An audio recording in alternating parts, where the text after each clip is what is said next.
ছোট্ট আমার মেয়ে সঙ্গিনীদের ডাক শুনতে পেয়ে সিঁড়ি দিয়ে নিচের তলায় যাচ্ছিল সে নেমে।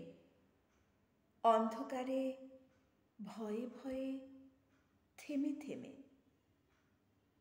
হাতে ছিল প্রদীপখানি, আঁচল দিয়ে আড়াল করে চলছিল সাবধানী।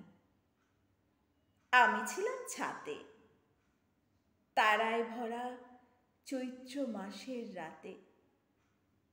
হঠাৎ মেয়ের কান্না শুনে উঠে দেখতে গেলাম ছুটে। সিঁড়ির মধ্যে যেতে যেতে প্রদীপটা তার নিভে গেছে বাতাসেতে। সুধাই তারে, কি হয়েছে বামি? সে কেঁদে কয়, নিচের থেকে হারিয়ে গেছি আমি।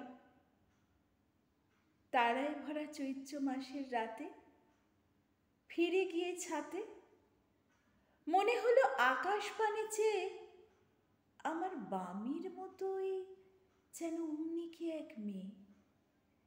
নীলাম্বরের আঁচলখানি ঘিরে দীপশিখাটি বাঁচিয়ে একা চলছে ধীরে ধীরে। নিভত যদি আলো, যদি হঠাৎ যেত থামি, আকাশ ভরে উঠত কেঁদে, হারিয়ে গেছি আমি।